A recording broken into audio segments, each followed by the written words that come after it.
The art room smelled faintly of crayons and washable paint, the kind of scent that clings to childhood memories long after the years have passed. The walls were lined with colorful drawings, stick figures with oversized heads, clumsy rainbows, and houses with uneven chimneys. Laughter bounced between the corners of the room as second graders eagerly poured their imaginations onto paper. Emily Carter, however, sat silent at the end of the third row, her back slightly hunched, a box of crayons arranged in perfect color order beside her. 7 years old and already a mystery to most, Emily was not the kind of child to make a scene or draw attention to herself. She spoke only when called upon, kept her belongings meticulously tidy, and often stared out the window as though the clouds held secrets no one else could see. That morning, Mrs. Henderson had introduced a familiar and beloved assignment. Draw your family. Think about what makes your family special. What do they look like?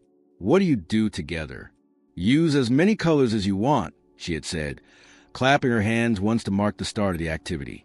Emily nodded like the others, her face unreadable, and began to draw. She started with her house, a 2-story home with white siding and a red door. She added grass, a swing in the front yard, and the sun half hidden behind a cloud. Then came the family members. 4 figures stood in front of the house, hand in hand. Her mother in a business suit, her father in a blue polo, her older brother in a football jersey, and herself in her favorite purple dress. Each one had carefully drawn details, clothing patterns, hair texture, even the shoes, but not a single face. No eyes, no noses, no smiles, just blank ovals where features should have been. When the bell rang to signal the end of the period, the students ran to hand in their drawings, buzzing with excitement. Mrs. Henderson collected each one with a smile until she reached Emily's paper. She paused, her eyes scanning the faceless figures. "Emily," she said softly, crouching beside the girl's desk, "can you tell me about your drawing?" Emily didn't look up. Her fingers clutched the edge of the desk, her knuckles pale, her lips parted, but no words came. Instead, her small chest began to rise and fall more quickly, and her eyes filled with tears that spilled silently onto her cheeks. "Sweetheart," Mrs. Henderson whispered, startled by the sudden shift. Still no answer. Emily's face turned toward the wall, her shoulders trembling. The room, once filled with laughter and the sound of chairs scraping against tile, felt unbearably quiet. Mrs. Henderson placed a gentle hand on Emily's back, resisting the instinct to press for an explanation. She waited, gave space, and when it was clear that Emily wouldn't speak, she simply said, "It's okay. You're safe. Later." After the children had gone to recess, Mrs. Henderson sat alone at her desk, Emily's drawing laid out before her. She studied it again, searching for meaning in the deliberate absence of faces. The artwork was too careful to be an accident. Emily had drawn the rest of the picture with striking attention to detail. The shoes had laces. The swing had a shadow. The roof had missing shingles. It was intentional. She turned the page over, wondering if there was something written on the back. Nothing, only a faint smudge of red crayon, as if someone had started to draw a heart and then stopped halfway through. Mrs. Henderson stared at the drawing for several more minutes. She had been a teacher for over 15 years and had seen her share of children expressing complex emotions through art. But something about this, about Emily's silence, her sudden tears, and that haunting image of a family with no faces, made her stomach twist in a way she couldn't explain. That night, while grading spelling tests on her living room couch, Mrs. Henderson couldn't stop thinking about the drawing. The faceless family kept flashing in her mind's eye like a memory that didn't belong to her. She set down her red pen and reached for her phone. Tomorrow, she would talk to the school counselor, and then maybe to Emily's parents. But tonight, she sat quietly, wondering how a little girl who barely spoke had managed to say so much with a single sheet of paper. The following day unfolded under a slate-gray sky, as rain tapped gently against the windows of the main office at Meadow Ridge Elementary. The front desk assistant offered a practiced smile as she greeted Sarah and Michael Carter, both sharply dressed and appearing faintly out of place among the faded children's art that decorated the hallway. Sarah's navy suit was crisp, the heels of her shoes echoing softly against the linoleum floor. Michael, tall and composed, wore a charcoal gray coat, his eyes scanning the corridor with mild disinterest.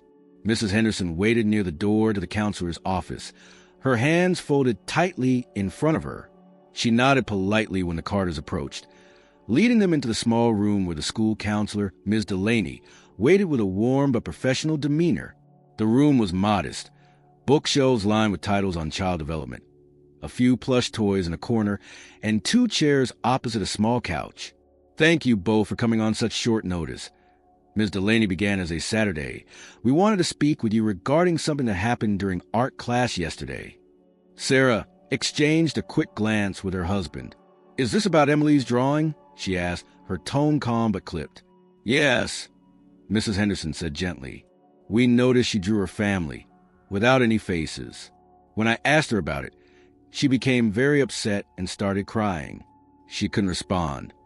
Michael leaned back in his chair, arms crossed. "She's always been sensitive. I wouldn't read too much into it.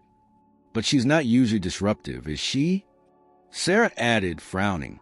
"I mean, she's quiet, yes, but cry like that in class seems out of character." "She wasn't disruptive," Mrs. Henderson clarified. "It wasn't a tantrum. It was more like she shut down." Something in the question triggered a strong emotional reaction. Ms. Delaney interjected, her voice soft but firm. "We're not here to speculate or assign blame.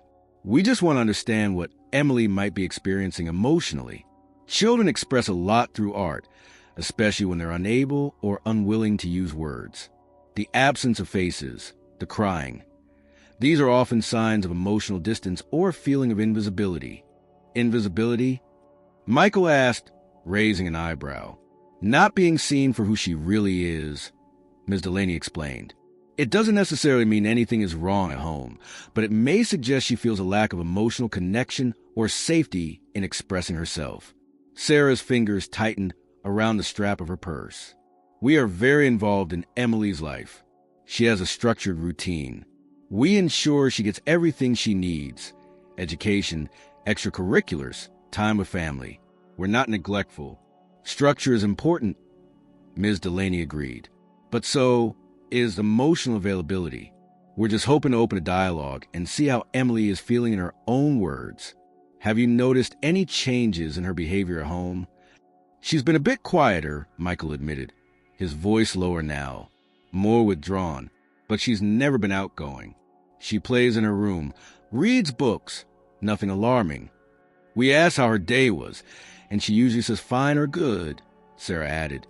"Honestly, we thought she was just introverted, like Michael was as a kid." Ms. Delaney nodded slowly. "Children don't always volunteer their feelings, unless we make space for them. Sometimes they internalize more than we realize. It might help to create opportunity for Emily to speak freely, without correction or redirection. Just listening." Neither parent responded immediately. The room hung in a short silence. Eventually, Mrs. Henderson reached into a folder and handed Sarah a photocopy of Emily's drawing. "This is what she turned in. We thought it might be helpful for you to see." Sarah studied the paper without expression.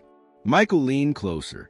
The faceless figures stared blankly from the page, their detailed clothing sharply contrasting the voids where faces should be.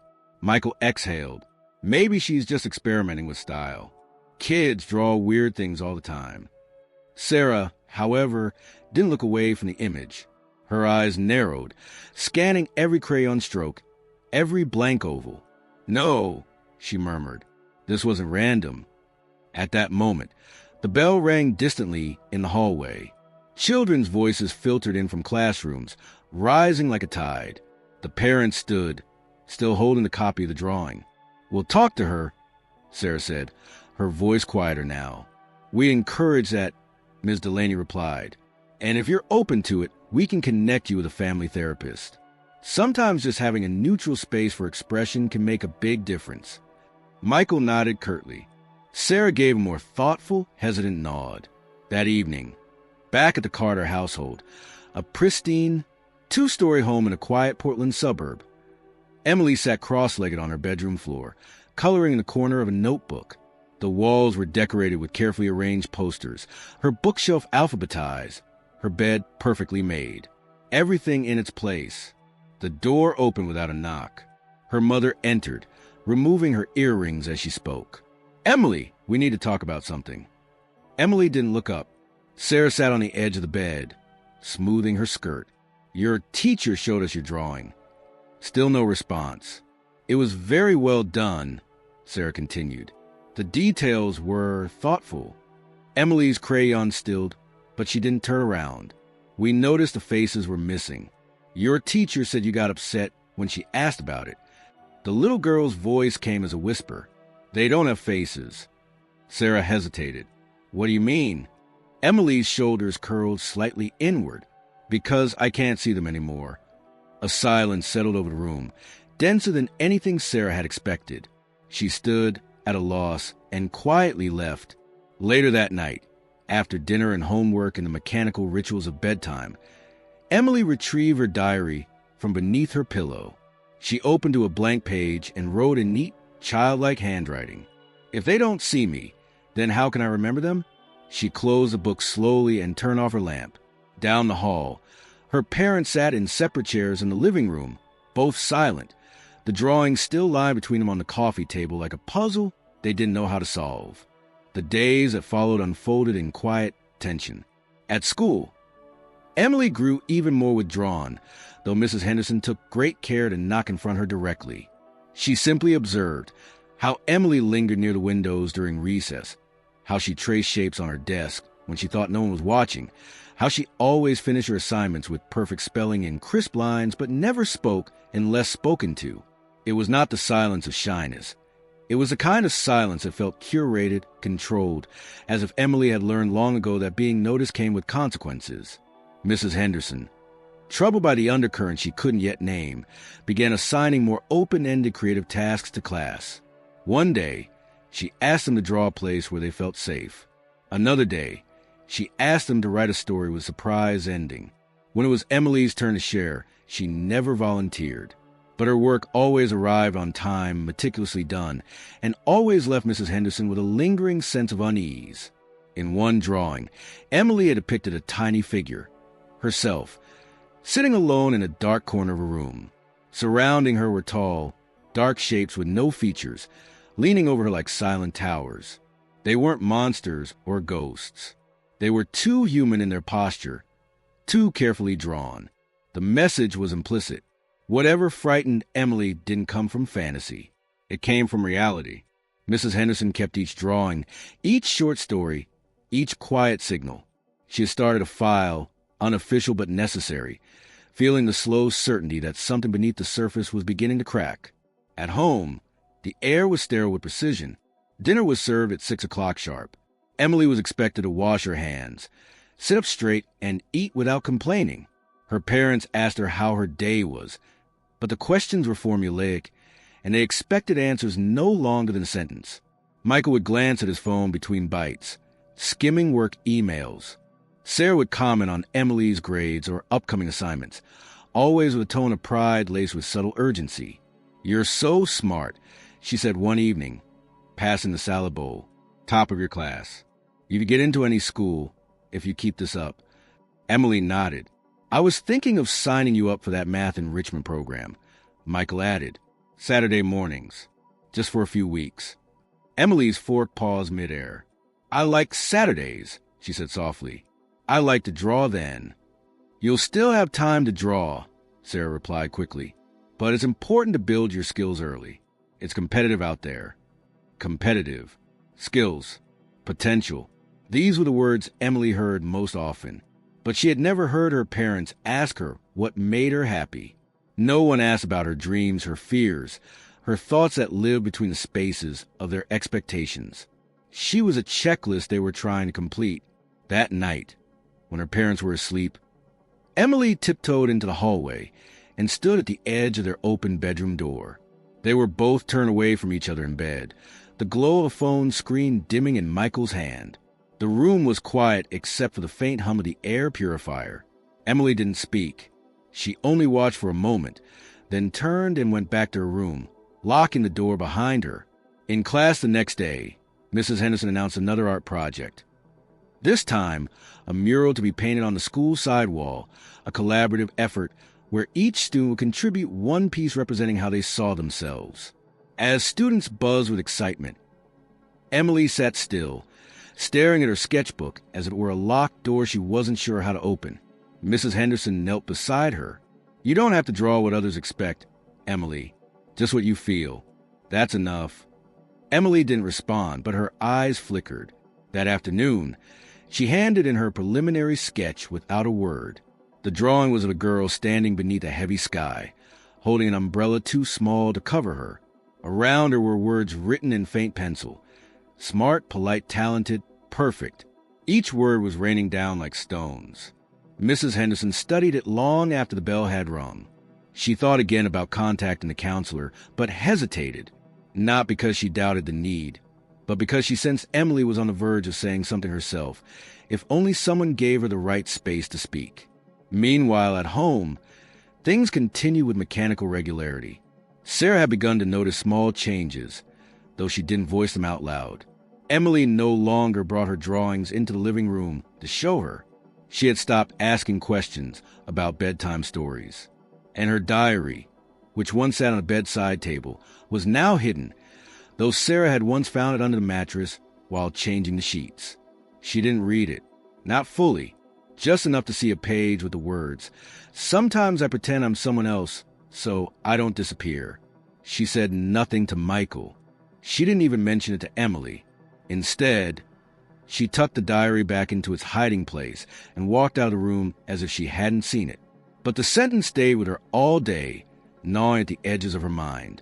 The following weekend, as rain softened the sidewalks outside, Sarah sat at the kitchen table reviewing documents on her laptop, while Emily colored quietly nearby. Michael was out running errands. The room was silent, except for the scratch of crayon against paper. "Emily," Sarah said after a long pause, "do you feel like we listen to you?" Emily didn't look up. "Sometimes." Sarah closed her laptop. "What about when you're sad? Do you feel safe telling us?" There was no answer. Sarah reached across the table. "We want you to be happy, you know? We love you." Emily's voice came, barely audible. "You love who you think I am." It struck like a stone through glass. Sarah's eyes welled up, but she didn't speak. She simply sat there, her hands trembling slightly, as her daughter continued to color. The image forming on the page was of a girl inside a house, staring out the window at a colorful world she could never quite reach. The door behind her had no handle, and though her face was finally visible, the eyes were empty, like windows with the curtains drawn. The cafeteria at Meadowridge Elementary had been transformed into a makeshift auditorium. Folding chairs stretched across the tile floor in neat rows, a modest wooden stage framed with paper stars and silver streamers. The hand-painted banner above the stage read, "Show us your spark," a phrase meant to inspire, though it felt more festive than sincere. Parents filed in with coats over their arms and phones at the ready, eager to capture their children's small triumphs under the warm hum of the overhead lights.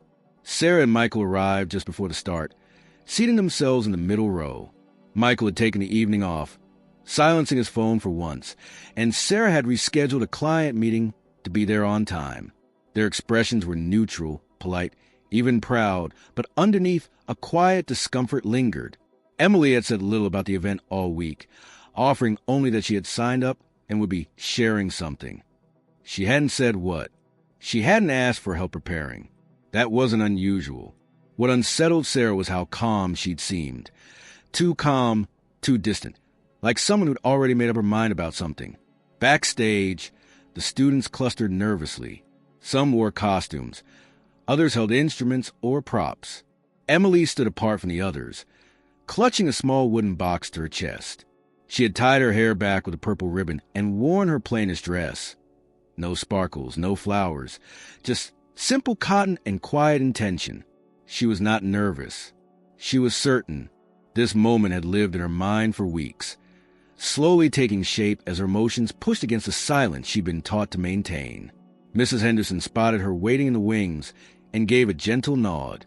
Emily returned it with a small blink, not quite a smile. The show began. One by one, students took the stage. There was a piano solo, a juggling act, a magic trick that made half the front row laugh with delight. Parents clapped, film beamed with pride.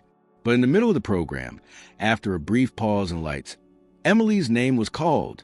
She stepped forward slowly, her shoes tapping softly against a wooden stage floor. The box remained in her hands as she reached center stage. There was no music, no props, no colorful display, only a microphone and a girl who had never been known to raise her voice in front of the crowd. She opened the box and removed a single folded sheet of paper. The audience quieted, sensing something different was about to unfold. Emily unfolded the paper carefully.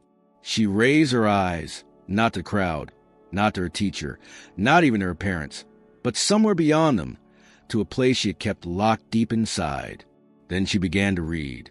"My family loves me," she said, her voice clear and steady, "but only when I'm who they want me to be." The silence that fell across the room was not casual. It was heavy, weighted, almost reverent. When I feel sad, they don't ask why. When I feel small, they remind me I should be bigger. When I get a gold star, they smile. When I draw something strange, they frown. Her hands did not shake. I drew them without faces because, to me, they don't see me. Not really. Not the way I want to be seen. They see good grades. They see obedience. They see a daughter who's quiet and polite and doesn't make a mess. Her breath trembled, but her voice did not. But when I cry, they say I'm too sensitive. When I laugh too loud, they say that's enough now. And when I'm quiet, they say she's fine. In the audience, Sarah sat frozen, her fingers pressed together so tightly her knuckles paled. Michael leaned forward slightly, mouth parted, but no sound escaped. Emily continued, her words unspooling with the practiced clarity of someone who had memorized every sentence by heart. I learned to be who they wanted. I learned to smile when I wasn't happy. I learned to hide the parts of me that made them uncomfortable. That's why my drawings look the way they did. Because sometimes when someone doesn't really look at you, you start to disappear, even from yourself. She paused then. There was no applause, no movement, just the weight of her honesty settling over everyone like dust in sunlight. Emily folded the paper and placed it back in the box. Then, without bowing or waiting for recognition, she stepped down from the stage and returned backstage, slipping quietly into shadows, her part finished. The room remained silent until the next student was awkwardly called up. A boy with a joke routine fumbled with his cue cards. Laughter resumed, cautiously at first, then louder, but it couldn't erase what had just happened. Sarah stared at the stage, her thoughts splintering. She had always prided herself on being present, on structuring Emily's life with care and discipline, on ensuring her daughter would have every advantage. But now, in front of strangers, her child had drawn a portrait with words more intimate and more damning than anything Sarah could have imagined. Michael sat upright, his brow furrowed. He looked at Sarah but said nothing. There was nothing to say. After the show, in the milling crowd of parents and children congratulating each other, Sarah and Michael found Emily waiting near the exit doors, her box tucked under her arm. She didn't flinch when she saw them. Sarah opened her mouth but stopped. The usual phrases, "You were brave," "That was powerful," "We had no idea," hovered just out of reach. They didn't feel right. They weren't enough. Michael cleared his throat. "Emily." Emily's eyes met his, unflinching. "I meant every word," she said softly. They didn't argue. They didn't deflect. They didn't try to explain it away.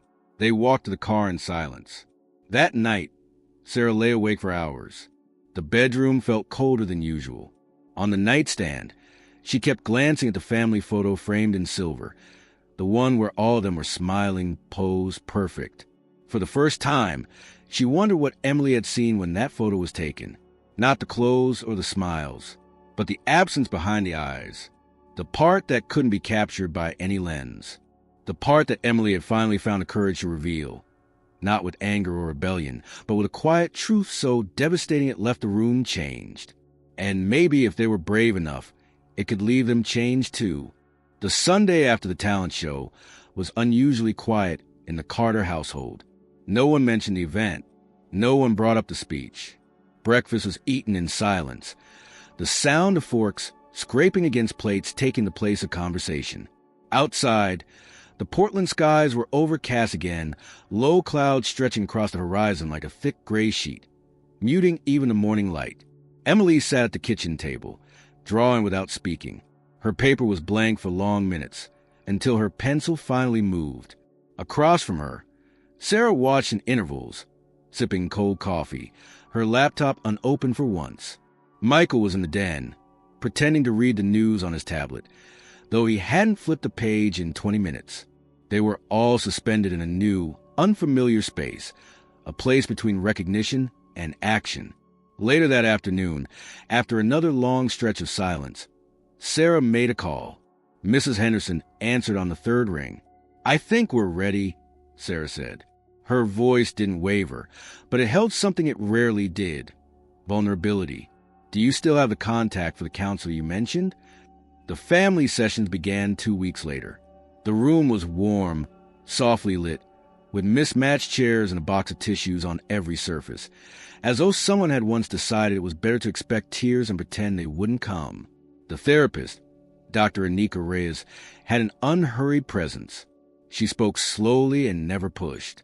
Emily responded best to her, cautiously at first, then more openly. The early sessions were awkward. Michael sat stiffly. Sarah spoke in polished sentences, as though giving a deposition. But Emily, when she spoke, didn't use perfect words. She used true ones. She spoke of the quiet that wasn't comforting, of the praise that came only when she achieved, of the emptiness in a house full of schedules and reminders and plans. She didn't accuse. She described. She didn't yell. She revealed. Sarah cried during the third session. Michael didn't at first, but he stopped deflecting. They listened. For once, they listened without correcting, without shifting the narrative to match what they believed about themselves as parents. It was painful, but it was necessary. Small changes began at home. There were no announcements, no grand transformations, just subtle shifts. The first came at dinner, when Michael left his phone in another room. Then Sarah began asking open questions without steering the answers. One evening, instead of filling Emily's schedule with enrichment programs and piano practice, they sat together and watched the rain on the windows. No purpose, just presence. Emily's room changed too. The door remained closed less often. Her drawings, once hidden or turned face down, began appearing on the fridge. They were still careful, still precise, but they had started to change. One drawing showed a picnic scene. 3 people on a blanket, faces faintly visible, eyes meeting each other's gaze. In another, a hand reached out toward hers, not grasping, just reaching. At school, Mrs. Henderson noticed too. Emily smiled more. Not often, not broadly, but genuinely. She asked to help organize the art supplies after class. When a classmate spilled paint, Emily knelt to help clean it unprompted. These were not acts of performative kindness. They were signs of someone beginning to feel safe in her own skin. One afternoon, as the final bell rang, Emily approached Mrs. Henderson with a folded piece of paper. "It's for you," she said simply. Mrs. Henderson waited until Emily had left before opening it. Inside was a drawing, a family portrait, this time with all the faces filled in. The expressions were soft, imperfect, a little uneven, but unmistakably human. Each figure had eyes that looked directly at the viewer. And in the corner, in Emily's neat, tiny handwriting, were the words, "Now I know they see me." She kept it on her desk for the rest of the year. At home, the final shift came not in conversation, but in stillness. It was late on a Thursday evening. Emily was curled up on the couch, a sketchbook open in her lap. Michael sat beside her, watching her draw. Sarah was reading a book nearby. No television, no devices, just quiet company. At one point, Emily looked up from her page and said, "Can I show you something?" Michael nodded. She flipped to a page where she'd drawn herself, not as a child, but older, a teenager, perhaps. She stood in a bright room filled with light, surrounded by windows, and in the reflection of each window was someone looking in. None of the reflections were faceless. And in each one, the figure in the drawing was smiling, not because she was being seen, but because she was finally choosing to be. Sarah leaned in, her hand on Emily's knee. "It's beautiful," she whispered. "It's not finished," Emily replied. "That's okay," Michael said quietly. "Neither are we." They stayed like that for a while. Three people who were no longer performing a version of family, but learning piece by piece to become one. Outside, the clouds broke slightly, letting in a faint stripe of light across the floor. In the weeks that followed, the drawings continued to evolve. More scenes, more color, more movement. There were still shadows in some of them, moments where the lines bent strangely or the sky darkened at the edges. But there were also hands reaching, arms open, and always now, faces. One morning, Mrs. Henderson received a letter. Inside was a smaller version of a recent drawing. Emily and her parents at the school, their faces visible, their arms touching. On the back was a note written in pencil. "Thank you for seeing me before anyone else did. I'm learning to see myself now, too." Mrs. Henderson kept the letter in a drawer beside her lesson plans, tucked safely between old art rubrics and favorite student poems. She would take it out on difficult days, when teaching felt too much, when the weight of her responsibilities blurred her vision. It reminded her of why she stayed. Emily Carter had once drawn a family with no faces, not out of rebellion, but out of loss. And yet, through courage, patience, and one truth told aloud, she had brought those faces into focus, not just on paper, but in life.